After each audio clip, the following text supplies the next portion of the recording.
Good evening, good afternoon, good morning to all the participants. Welcome all to the Q1 FY2024 post-result conference call of Eicher Motors Limited. We are thankful to the management for giving us the opportunity to host the call. The top management is represented by Mr. Siddharth Lal, MD and CEO of Eicher Motors, Mr. Vinod Agarwal, MD and CEO of VECV, Mr. B. Govindrajan, CEO of Royal Enfield, and Mrs. Vidya Srinivasan, CFO of Eicher Motors. So, without wasting any time, over to the top management. Thanks. A very good evening to all of you, and thank you for joining us this evening for our Quarter 1 FY2023-24 earnings call for Eicher Motors Limited. I hope you're all well, and thanks again for joining us. We've had, as you've seen the numbers, we've had an absolutely stellar start to this new financial year. We've had a great Quarter 1 and have registered our best ever performance for the fourth consecutive quarter now. We recorded our highest ever quarterly revenue, our highest ever quarterly EBITDA, our highest ever quarterly profit after tax, and we've had significant milestones as well in both Eicher Motors and in VE Commercial Vehicles last quarter. At Royal Enfield, we had a absolutely fantastic sales performance in Quarter 1 with more than 2.25 lakh motorcycles sold. So that's over 225,000 motorcycles sold, which is a growth of 21% over the same quarter last year, Q1. And we continue to define the middleweight segment and grow the share of the middleweight segment in the overall motorcycling space.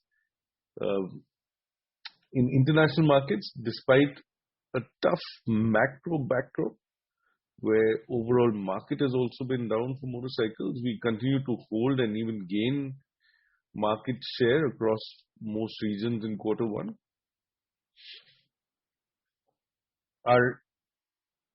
The Hunter 350 that we launched around a year ago has really matured and hit all the right chords with consumers in India and around the world now.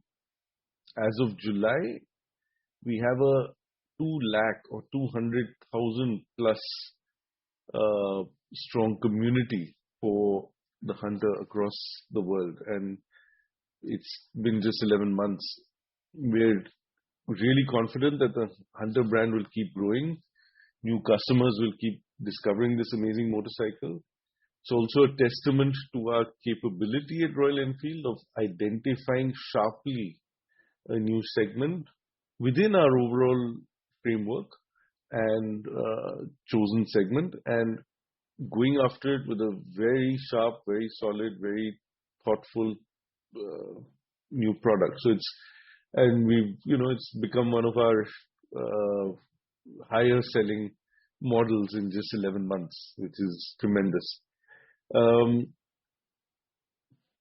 We've also launched the Super Meteor 650 across most markets in the world, and to tremendous response. We've had really, really good response around the world, again, as the most refined premium middleweight cruiser, right? And it's really doing that job well in markets around the world. So it's very exciting to see our ideas that we've had over the years come into reality, come into the market, hit the road, and be successful. It takes a lot, but we're there once again with the Super Meteor. On the EV front, we've made tremendous progress on all of our electric mobility plans. We've grown the engineering team over the last few years and have a very strong, capable engineering team. We've now actually also been growing the commercial side of the EV team, because it's not just a good product. We need to have a solid business, brand, distribution, and every other aspect in EV for Royal Enfield. So there's a lot of work going on all fronts on the EV business, as it were. Coming to VE Commercial Vehicles Limited, our joint venture with Volvo Group. Q1 marks our highest ever first quarter sales for VECV, and we're very proud of that. And this is across all business segments. So light, medium duty trucks, heavy duty trucks, buses, and components. We've had our highest ever sales in all of the segments there. So it's really quite exciting times. During the quarter, VECV also commenced delivery of the next order of 9-meter electric buses, which is Eicher Skyline E, we call it, to Kerala State Road Transportation. So we are now really in the thick of electric bus, work in, or let's say, or electric buses on the road for VECV and Eicher brand, which is again a new journey altogether and doing well. VECV is continuing to enhance its service and network through modernization, and in particular our entire let's say enormous focus on uptime, as we've been calling it, and as we've been doing it for the last couple of years, has really paid dividends of being able to give that satisfaction or that modern uptime treatment to customers, where they're not used to that level of service, that level of support, where their vehicles are just running 99+% of the time. And that's a promise we give our customers, along with amazing trucks. And that's the reason we're seeing good growth, good market share growth, good gains across the board. So that's on VECV.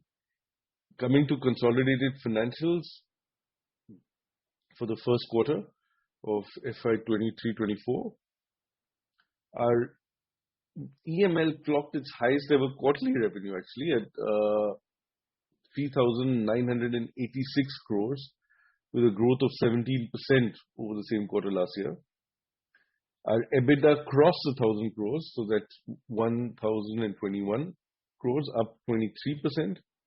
And our EBITDA margin crossed the 25% threshold, so it's at 25.6% against 24.5% last year. All of this resulting in a profit after tax of 918 crores, which is the highest ever, and 50% up from last year. So again, solid growth, solid gains, solid profitability in Eicher Motors. And last week, we also released our annual integrated report for FY22-23 that captures our performance through the last financial year and our initiatives undertaken by EML towards our commitment for our next stage of growth and for a stronger ESG vision. I hope all of you have had a chance to go through it. Now I'll hand over to Govindarajan first to take us through the business highlights for Royal Enfield, followed by Vinod Agarwal for VE Commercial Vehicles Limited. Thank you very much, and over to you, Govind. Thank you, Siddharth. Good evening, everyone. Hope you guys are doing well. At Royal Enfield, after registering a stellar performance in FY23, we had a very, very positive start for FY23-24. We have continued our growth momentum, and it's there in all the product which is growing with it. To begin with, let me just share it with you what's the numbers in this first quarter. We sold almost about 2.25 lakh motorcycles. That's about 225,000 motorcycles in this quarter, which is 21% higher than the last year Q1. In India, we sold almost about 207,000. It's about 2.07 lakhs, which is about 31% higher than the previous year.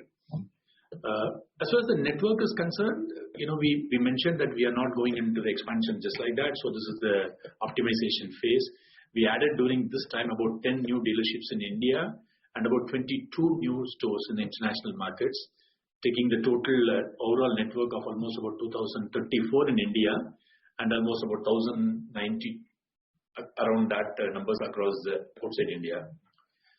During this quarter, we also inaugurated our new CKD facility outside India at Begunj, Nepal, to address the growing demand in Nepal and in the SAARC region. This is our fifth CKD plant, along with the CKD plants which are already there in Brazil, Colombia, Argentina, and Thailand. The new CKD facility at Nepal will actually locally assemble our entire range of motorcycles for that particular market. We have already done almost 1,300 numbers out of that facility at Nepal. As Siddharth mentioned, we have made significant progress even in our EV journey. First, the focus had been on the technical area to get the right kind of people. We have almost about 100 plus people who are dedicated and who are working on this area.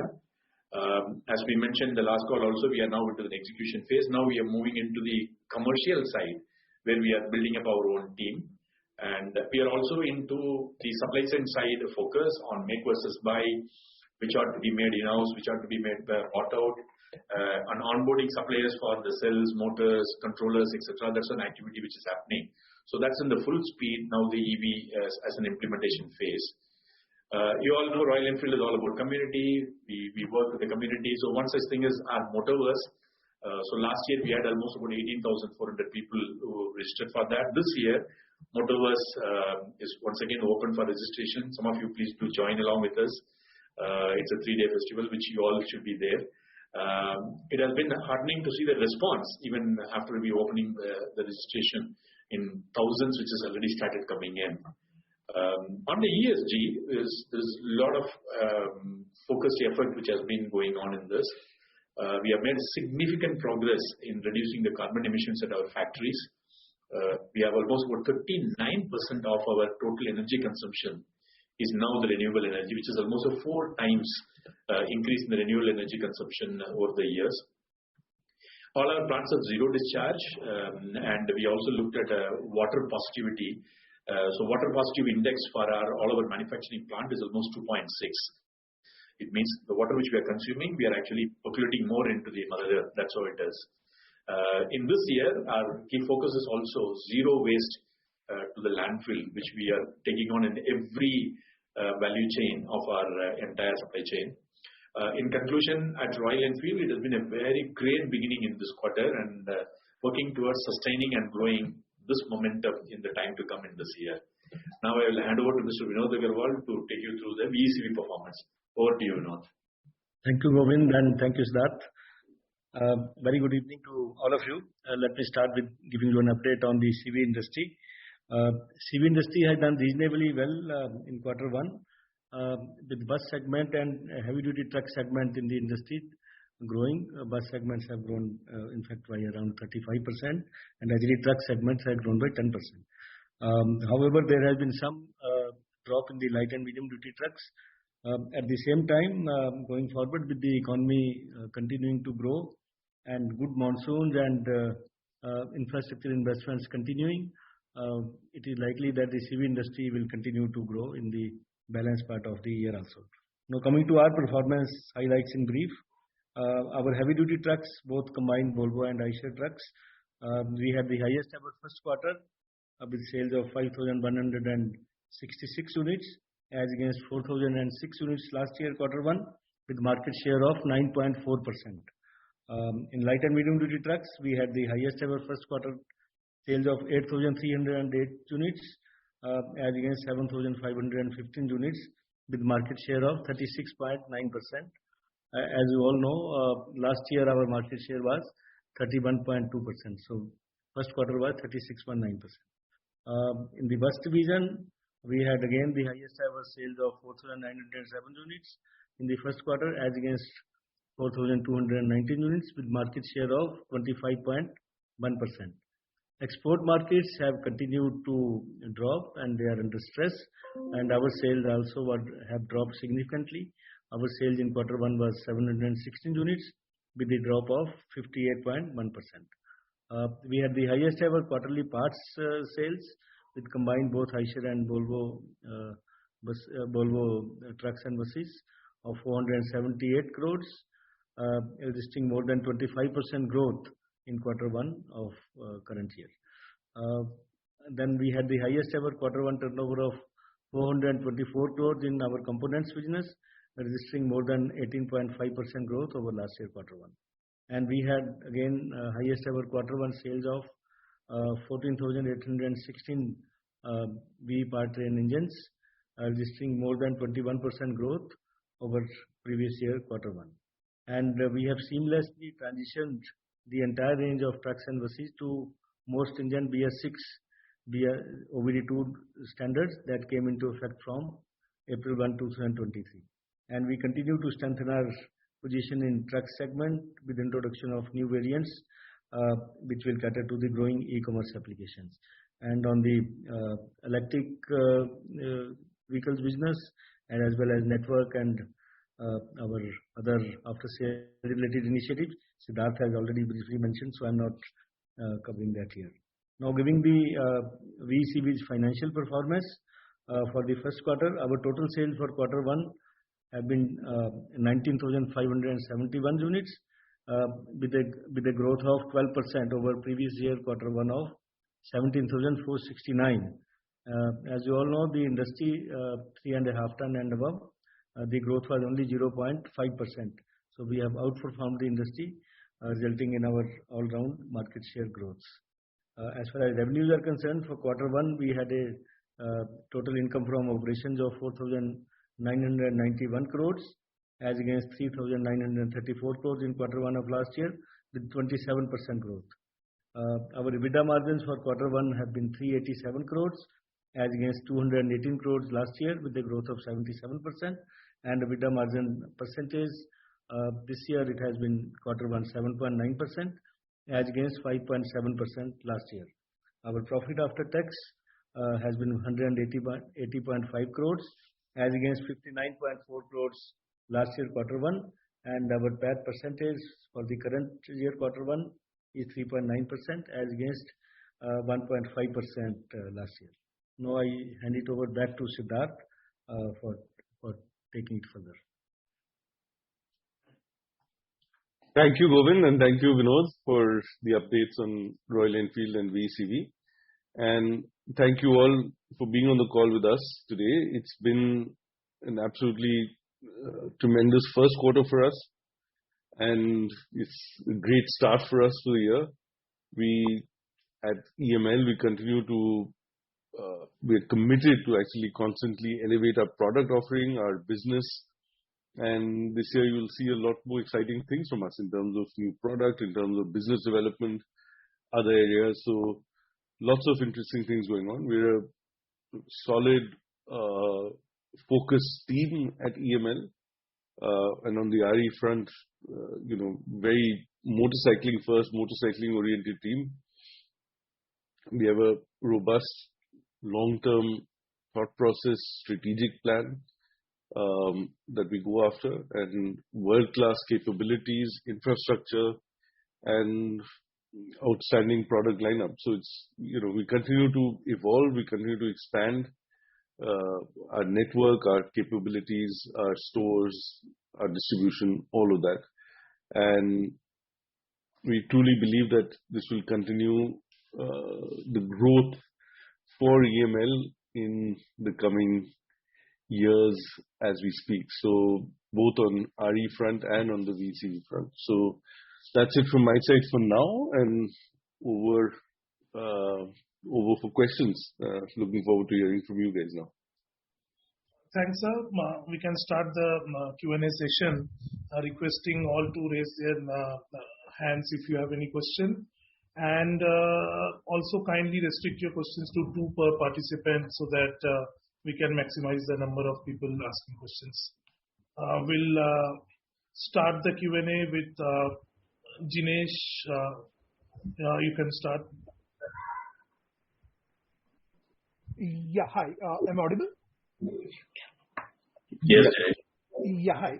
So quickly starting with Royal Enfield performance. So can you talk about the divergence in margin performance versus the mix? So we had lower share of exports and higher share of Hunter, but still margins have improved quite substantially. So what has driven this margin on YY or QQ basis?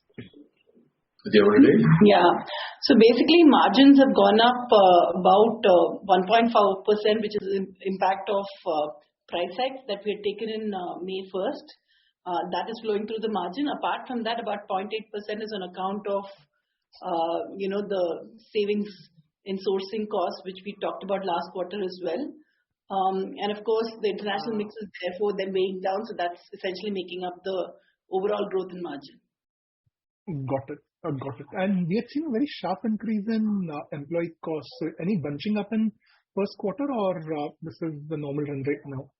No, well, actually, it's a combination of multiple things. One is, of course, we've had increments as far as the first quarter is concerned. Apart from that, a little bit of increase in number of employees because obviously our production volumes and sales have also ramped up. So I think that is also kind of adding to the employee costs and a little bit of gratuity, but yeah. Got it. So again, last question is on the export market. So globally, we have seen some calibrations in number of outlets on multi-brand ownership. They've come down from 950 in fourth quarter to about 820 now. So what are we doing there? I mean, is it just the network optimization what we're doing? And the second part question is we've also talked about studio store in international market. So can you broadly touch upon your evolving network strategy for the international market? That's my last question. Yeah, Jinesh. So the international market, I think in one of the calls we also discussed we are a long-term aggressive company. We don't want to do anything here and now and rush into this. We believe that it has to be a pull brand. That's how we are. Go to the market, develop the market, let the community enjoy the motorcycling, let them start demanding for Royal Enfield motorcycles. That's how it is. Where we have entered in the last 3 years, we have gained the market share of almost about 8% averaging. I'm just saying a few markets we are almost about 9.2% too. What are we doing there? As I mentioned, community build is the first activity which we are doing here. A lot of new products which we are now lining up, which are all export worthy because statutorily it should match to all these things. So now Royal Enfield makes only the global product. In the area where in terms of reach, we have as of now about 1,000 retail outlets. Most of them are multi-brand outlets, not a studio store format. Barring about 14 or so is our own. So in those areas, what we are looking at is slowly increasing the reach through the multi-brand outlets. At a point of time, Royal Enfield multi-brand outlets, we have to go and search for people. Now there are a lot of people who are showing interest because the brand is known, the products are very good, acceptance is very well. That's where our focus is. So it is all about community building, new product launch, taking into this market, looking at the relevance for that and reaching out to the consumers, setting up of the entire service network which is required. The entire background activity which is required for the growth is what is the focus, and that's happening. Okay, but are we also looking at the studio store format? That's what presentation talked about. Yes, Jinesh. So if in case there are different formats, right? In India, we have a dealer format, we have a studio format, and why we have it is depending upon the size of the market, depending upon the ecosystem's dealer profitability, which one is better. So we have our own exclusive stores in the markets, and the sizes varies depending upon the market sizes and all. So the studio format per se of just having 4 motorcycles and all those things may not be there in the international market immediately because there it is multi-brand outlet is a way of life. At the multi-brand outlet, now we are getting the prime space wherever we are going. So that's how we reach to the consumers in the international market. Thanks, Dinesh. Next, we have a question from Chandramouli. Hi, good evening, and thank you for taking my questions. My first question is just on the competitive landscape. So we've been sort of early leaders in creating the middleweight market in India, and now there are some other sort of credible competitors looking to compete in this space. We've always been sort of a long-term thinking company, so just wanted to hear your initial thoughts and your initial read on sort of the current situation and how you see it progressing over the long term. So that maybe. Yeah, sure. This is, look, of course, this is an inevitable question also, but competition is in itself inevitable, and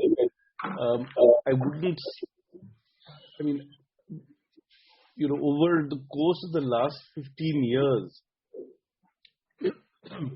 we have really grown the segment from sub 50,000 units and I'm talking about the mid-size space in India I'm talking about right now, which is 250 to 750cc. We've grown it from sub 50,000 to nearly 1 million units, so 10 lakh units. So it's been a lot of work. And in that time, we've had lots and lots of competition. So it's not that we haven't. This is just a new wave that we are seeing right now. But we've had lots and lots and lots of competition from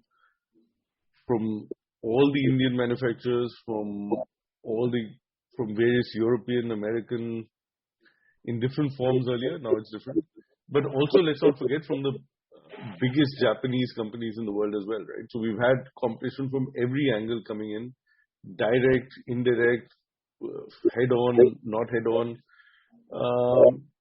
And we've been able to fend off the best so far. And we plan to do that again. I mean, but in our way, in the way we do things, right? So it's not, directly competing. It's not fighting directly. It's not worrying about them too much individually, but more about continuing to strengthen what we do and what Royal Enfield does really well, and continue that journey, right? And we've really created, a tremendous brand. We've created really, really tremendous brand. And it's not just the name Royal Enfield, it's the fact that it's on the tip of the tongues of intending buyers of motorcycles. So it's more than just, up there in the air. It's literally, when you ask young people, look, what is a premium motorcycle in India? It's Royal Enfield, right? That's what they say and that's what they believe.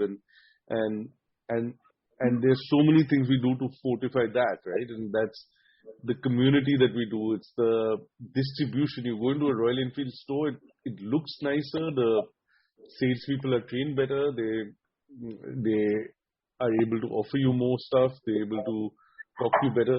So it's just a totally different experience, our brand, right? And it's not something you can replicate very quickly.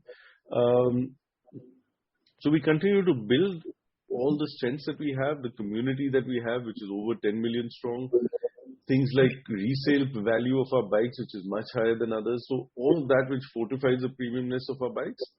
And having said that, we have over 90% share. So, at some point, it's possible that we could go down a bit, because there's only one direction you can go if you're 90% plus.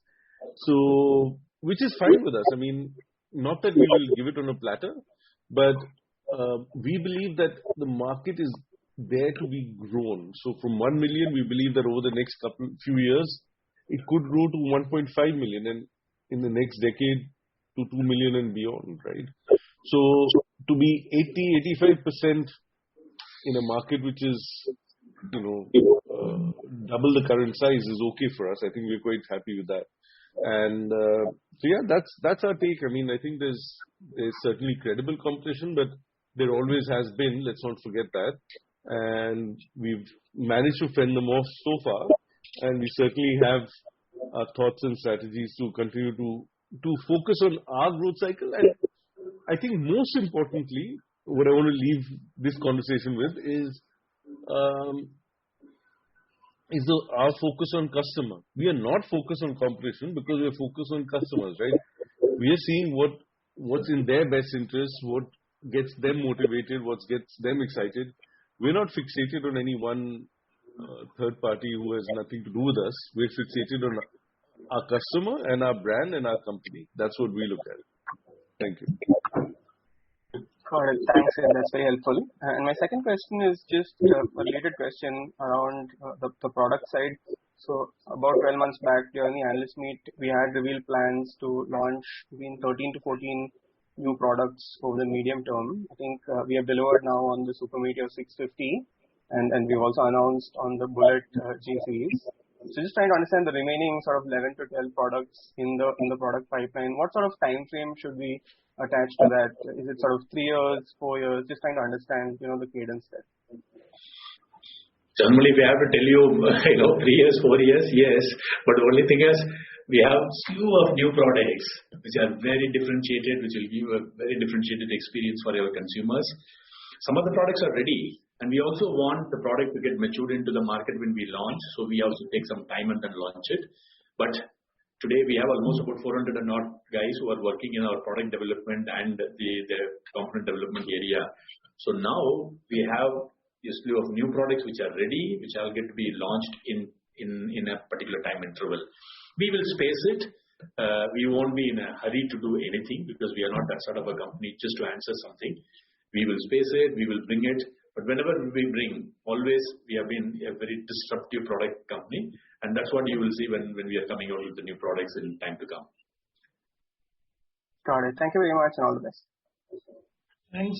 Next we have question from Pramod Kumar. Yeah, thanks a lot for the opportunity and congratulations on a good set of number. My first question is pertaining to the other expenditure line item. Is there anything related which is causing the downward pressure there in terms of it's kind of reasonably lower quarter on quarter? Is it got to do with the launch cycle? Given that we did not have any launch, and should we expect that? Yeah. So I think you've answered the question. So it's a little bit of a timing issue as well, because so we don't really, I think our marketing campaigns, launch expenses have really not kicked into high gear in this particular quarter. And we've also had a little bit of travel expenses, which are a little bit muted right now. Fair enough. And second question is on the space business or the non-vehicle business. If you can just help us understand how has that kind of shaped up during the quarter, and how are we doing on the whole non-vehicle ambit, which is basically your accessories, spare parts revenue, all of that. Non-motorcycle business, which is our apparel, accessories, and soft products, spares, promote. In this quarter, it has almost about 25% growth compared to last year, and it has been growing very well. Our accessories, we are adding SKUs more. Our accessories actually, for the existing motorcycles, anyway, it is during the consumer journey, it goes through the MIY page, and then you can configure that against styling, safety, comfort. That's what is the vertical which we give it in the motorcycle accessories. But also for the motorcycles which are sold about 3 years back, all the old motorcycles, for that also, we brought in a configurator wherein consumer can actually build the motorcycle accessories even in his motorcycle. And to order that is also enabled and that is also working. At our service area also we are opening. Spare parts we are looking at more than a revenue stream, which is very good incidentally. We look at it from a consumer satisfaction angle, Pramod. Because we always look at even the last washer, it should be available at any point of time at any place when it is required. There should be no consumer should say that the part is not available. As a result, I am not enjoying the Royal Enfield motorcycle. That's where we wanted to drive the business, and it is doing very well. So to give you about 25% growth overall, and it's continued to grow. And last one for Siddharth. Siddharth, your thoughts on the classic and above category, because we've seen the category expand back to 50cc and above. But the fact remains, Hunter has single-handedly pulled this category back from the slump, right, over the last few years. So what are your thoughts on by when do you expect the classic and above category, the 2 lakh rupee above price point kind of a segment to kind of come back, right? Because that is something which is still not anywhere close to the previous peak, right? And it's been like almost 5 years plus now. So your thoughts on what do you think is at play here? Is it just pure affordability, or is there anything else? If you can just share your thoughts here, Siddharth. That would be my last question. Thank you. So, Pramod, thank you. The way we look at it is multifold. One is at one level when you look at it. If you remember many years ago, we used to say, look, there's over-dependence on classic.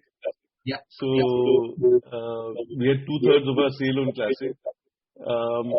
So now that over-dependence is not there anymore. We've got a range of products to service different segments in the market and doing different jobs. So I don't think we'll ever get to a position where classic will be 2/3 of our sales again. Having said that, we certainly see headroom for classic and others in that segment, like you said, to grow further. We're seeing that already. And we have lots of exciting plans. So, we have full teams that are working on ideas, on renewals, on thought process. So it's more, I mean, the product is there, it's great, it does a fantastic job. And now we're looking at more brand-led growth to continue to rekindle the love, the desire for Bullet, for Classic, for our that segment of bikes. And so yeah, there's a lot of interesting things we're doing to get that back in vogue, let's say, and to bring it really up in people's eyes again as a real benchmark or flagship in a sense. I'm not talking about a price flagship. I'm talking about a thought flagship for Royal Enfield. So we still think of Classic as that, and we're continuing to put a lot of love and energy behind it, and we're seeing some results in the market already. So yeah, interesting days ahead for sure. Thanks. Sulak. Thanks. Next we have question from Kapil Singh. Hi, good evening. Thanks for the opportunity. I just wanted to understand the demand environment. How are things shaping up right now? And also, with the competitive launches, have you seen any impact on the bookings so far, or it's not really had impact? As far as the domestic market is concerned, Kapil, it's 2 months it was not so good. Now it is slightly better. That's how it's going on. Between June to July, obviously it is seasonal, so there will be some amount of the numbers which will be here and there. Our retails have been very good. Our booking has been very good. In fact, I just went around all the regions to understand from the team, from the dealers, and all. The festive season seems to be very bullish. Everybody are looking at quite a good number in those areas. So I think the discrete spending is coming back. Money availability is better. Finance penetration is getting better. So to that extent, I see the market will be growing in time to come. International market, just to give you a flavor, we can't isolate ourselves from the macroeconomic conditions. So in Europe, there is a bit of a pressure point, but what we are focusing is to clear off the retail more and more and working with the community. And in markets like APAC and RENA, where the market is not growing, our market share has been growing. Once again, there also we are looking at the retail. But we have slew of new products which are going to come, as Siddharth was mentioning, one after the other. And that's going to actually kindle the love once again and more sales volumes for us too. Got it. And secondly, can you also, talk about the cost outlook and how much price increase we have taken in the second quarter? Yeah. So I think we don't necessarily talk about a cost outlook per se, but I think in the second quarter, we've taken about a 1.5% price increase on certain models. Okay. This is for both domestic and international markets? Only domestic. International, in certain markets we have taken, but that's just a market-specific, model-specific action. That's not a painted brush type. So it is only few products, a few markets which we have vetted depending upon the cost.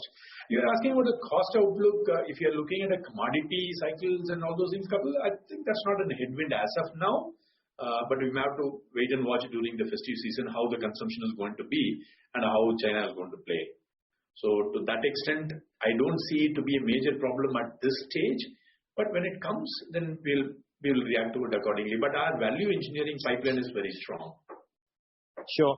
No, sir, what I was trying to get at is if there is a tailwind that is still left, like we got this quarter, that was where the question was coming from.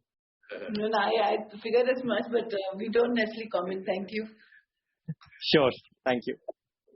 Thanks, Kapil. Next, we have question from Hitesh Goel. Thanks for taking my question. So basically, you've taken this price increase again in July, right? And you said costs are muted. Last quarter also we had discussed that, you have taken a price increase to pass on the cost, but we have seen some benefits coming through on margins on that. So can you talk about this price increase? Is it opportunistic or is it just a pass-through?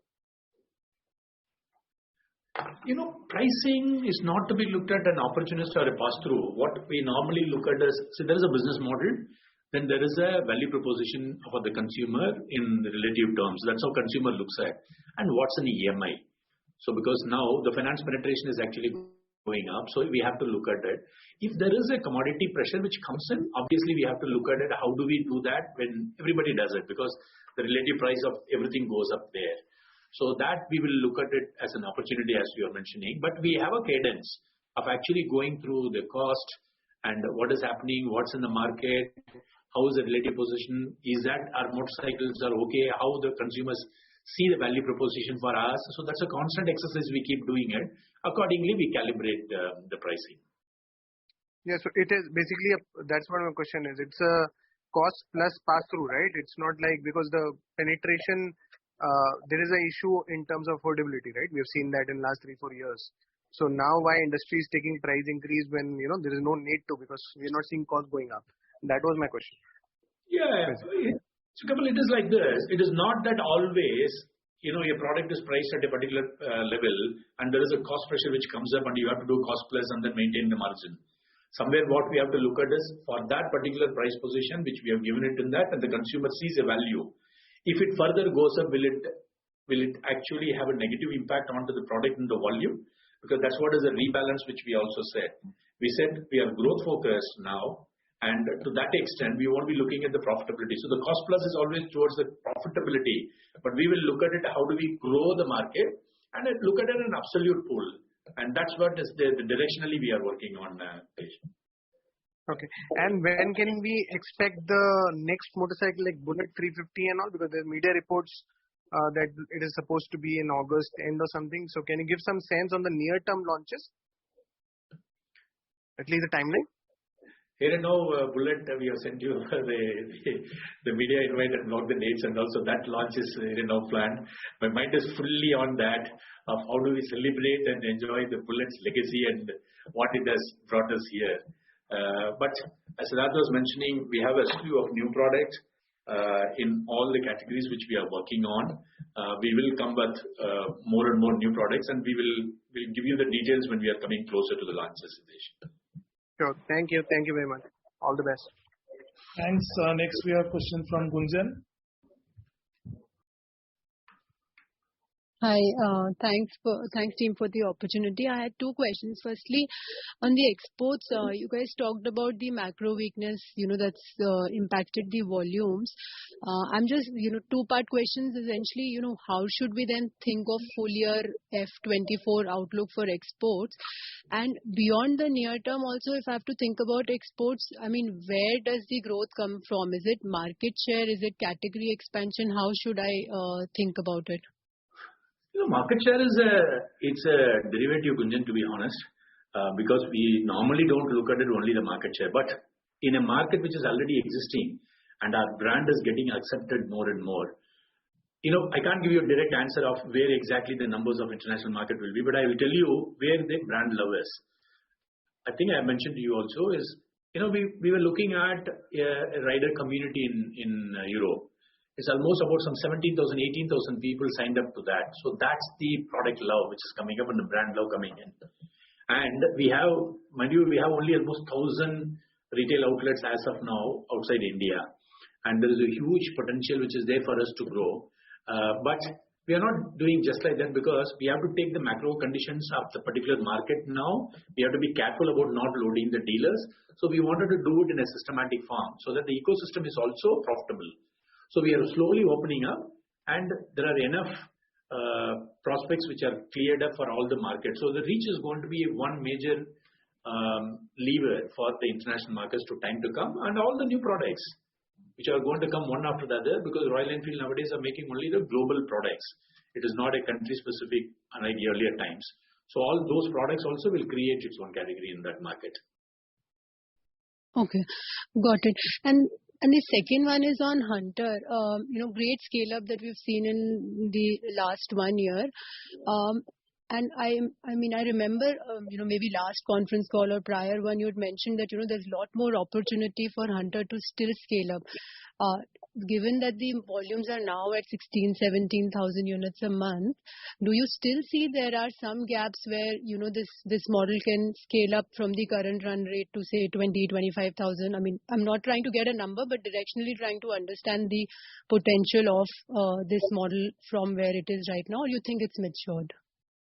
Look, I think for a product, one can't say it has come to the maturity level, Gunjan. Obviously, I'm not going to give the number exactly as you said, but I'll tell you directionally what. Hunter, what is this product? Once again, to give a clarity to everyone, is that people loved Royal Enfield brand. They wanted a product which is a bit more different and agile, and it should be nimble, and he can relate to the product, and it is compared to the other products, can be slightly at a lower weight. That's where we thought that we should bring it to the younger audiences. And what we wanted from that product exactly is what it landed into the hands of consumers. And that's why I mentioned when the metros have started taking young guys, now the rural areas are also now started taking on the Hunter. International market, not that the Hunter is available in all the markets, even in few markets we are just opening up. So the Hunter as a franchise, overall it is growing for Royal Enfield. So we see there is a huge potential for the Hunter in time to come. Okay, got it. I'll join back with you. Thank you. Thanks. Next we have question from Binay Singh.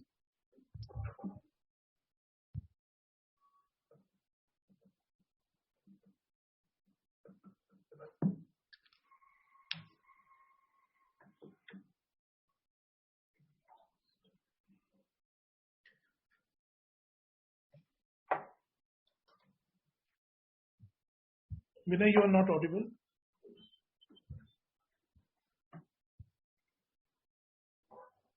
Okay, next we can take question from Arvind Sharma.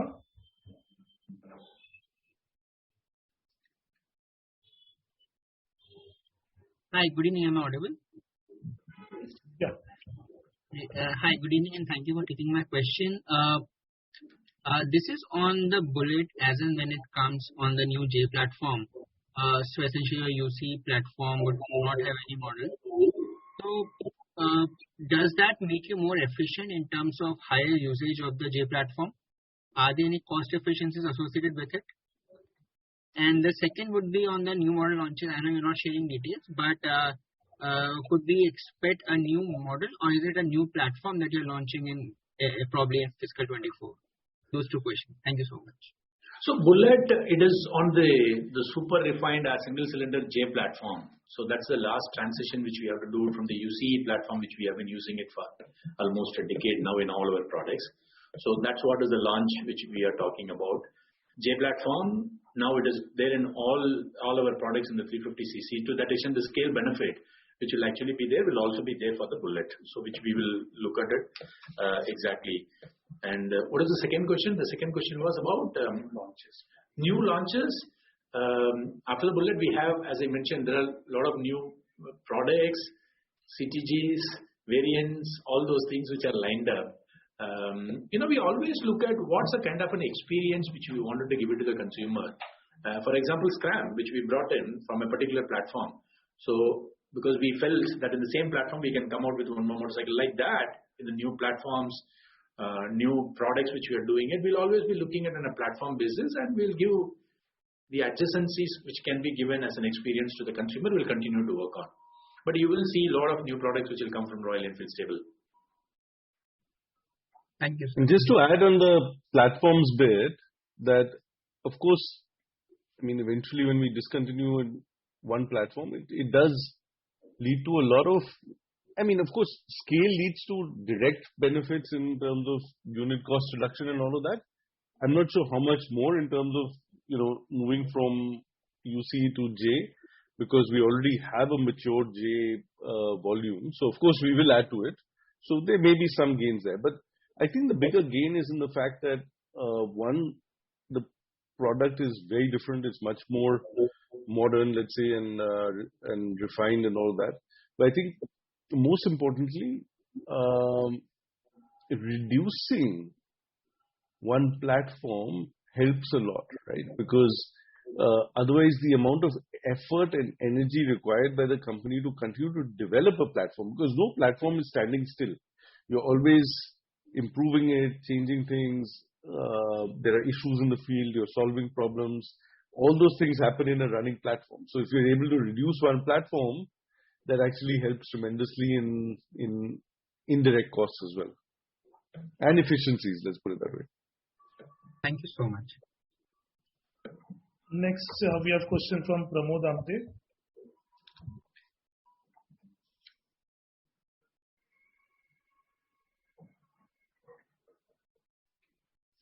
Yeah, hi.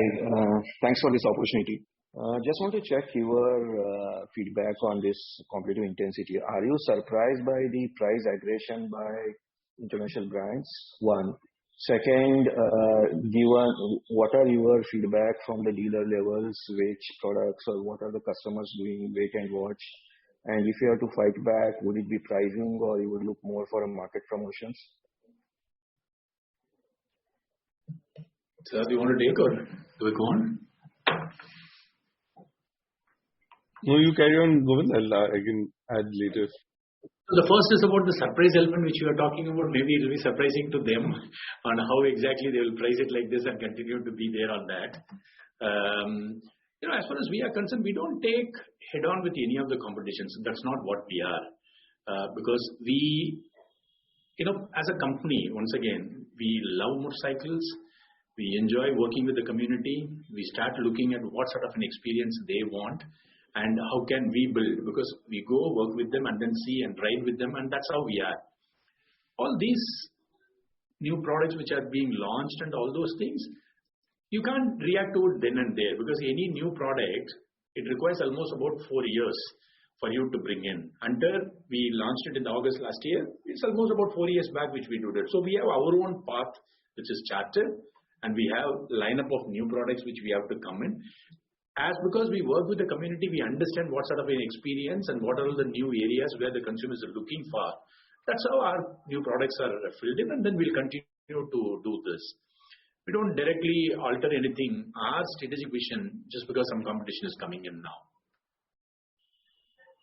And anything on the dealer or customer feedback? In case if you... Anything on the customer feedback about the products which they have launched? No, on the competitive, are they waiting or are they still continuing in the same rigor to come? Where is the product? It's all in discussion. Where is the product? Nobody has experienced the product as of now. So unless otherwise people experience those products, and that's how people will know, right? To Royal Enfield, from the 50,000 motorcycles to almost about 1 million motorcycle, we built it over the years. And we know the nuances, we get what are the issues, how we have to do that, how to ramp up, what are all the problems which can be there. When now it's all about, there are a lot of hype which is there. Once a product comes, then only people can actually give the feedback and all those things. Now it is only a few reviews. Sure. Thanks. Thanks. Next, we have a question from Raghunandan. Thank you, sir, for the opportunity. Congratulations on strong results and thank you for the comprehensive investor presentation. 2 questions. Firstly, the share of about 250cc motorcycles has increased to 8% of industry versus 2-3% 10 years ago. How would this share increase over medium to long term? And what would be the share if you take the top 10 cities or some of the urbanized states? So Raghu, if in case I have to talk about the middleweight, so as we mentioned, in an absolute number, let us go through it. It is from 50,000 at a point of time to almost about 1 million motorcycle. That's the growth over the decade. From here, where do we see it? Our own understanding is that there are enough disruptions which are taking place. But I see, especially IC vehicle, in the premium segment, it is going to continue to grow. In that growth, the overall volume will grow. And because we have enough new products which are coming in, and our own activities which we are doing and working with the community, we'll also see our numbers going up, Raghu. That's how we look at it. Got it, sir. On exports, on the 5 existing assembly units, what would be the capacity and how do you see the benefits on volumes from these facilities? Benefits maybe they can add up. I'll tell you what's happening in terms of capacities. In most of the areas in the CKD plant, Raghu, what we have talked about is only to start with the single shift operations. So there is potential for you to increase another one shift in all the areas. Once again, because it is easy for us to go and put money and put a big plant in that particular area and look at the market. No, we have cracked the code of doing it in a modular form. Even our CKD is in a modular form. In all those countries now, from a market share from nowhere, we have come to almost about 8-9%. That's all being fed by our CKD plant now. And we have reached in the middleweight almost number 2 position in Thailand, and it is all being supplied by the CKD plants there. And similarly in Colombia and Australia. So in all those areas, if I have to double it for one more shift, if I have to open it, then I can double it. If I have to tell you about the exact number of all those things, maybe I have to get back to you, Raghu, on setting what will be the number in all the CKD plants one after the other. Thank you, sir. Wishing you all the best. And if you can just share the finance penetration in domestic market, how it has increased over the years? It's about 60% now, so it's been growing quite well. Thank you, ma'am. Thank you so much. Thanks. Next we have question from Hitesh Arora.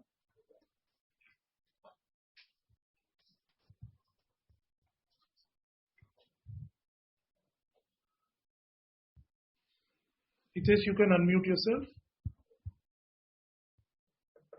Sorry. Just wanted to check if we've launched the Super Meteor in the US. Not yet, Hitesh. It's in the cards. Okay. And any specific, how is the US market performing for us as being one of the largest markets? Do you see this slowdown impacting volumes there? If you could give us some color. As of now, Hitesh, as I mentioned, our focus is in retail. That's what we are doing in those markets. And UK, as I mentioned, we are taking on our own the entire market activity, development activities from the distributor directly. We are going to do that, setting up the dealer. So that's also a transition which is taking place. In all those markets, as of now, the market is not growing. It is slightly opening up. That's where it is. But where the good thing which is happening is as the retails are better, our market share, we are marginally gaining or holding on to the market share. So we are not losing out anything. In my understanding, some of the markets will open up in another about 5-6 months time. That's where I see it will open up. It's only, once again, readings and personal understanding of this. There is no science to say that this country will open up by this particular point of time. So we will only be looking at consciously loading into those markets. But we have a lot of new products which are going to come. And that new products are going to get us new consumer eyeballs into those. And that's how we are seeing there is a huge growth potential which is possible for us.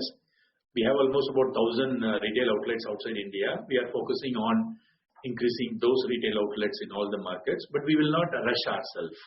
We will go systematically because we always look at it has to be a credible over a period of time. That should be a full brand. So our focus will always be like that. Sure. Thanks. And just one more question. See, the waiting times on all your models range from one month to 6 months. What is the cost for that? Are we running over capacity or how do you see it? Is there a shortage of parts? Not really. Hitesh, what happens is every product when we come out with a business case, vis-a-vis what is the market acceptance and numbers, all our products have positively surprised us in a way. So we have put something as a capacity and then we started looking at the market response had been very good. So there is a lead time which is required to come back and then give that extra need which is there in the market.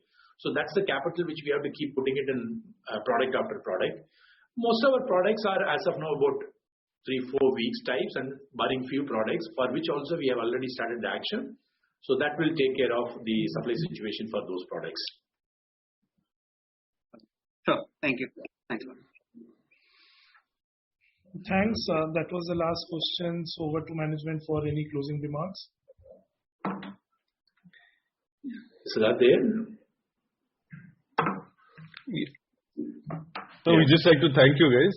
Thank you so much for joining us late today on this call. And yeah, we've had a absolutely tremendous first quarter of the year. It gives us a good momentum into the rest of the year, both on the RE side and VECV side, so EML as a whole. So yeah, thank you very much once again, and look forward to catching up with you in a quarter. Bye-bye. Thank you very much. Thank you.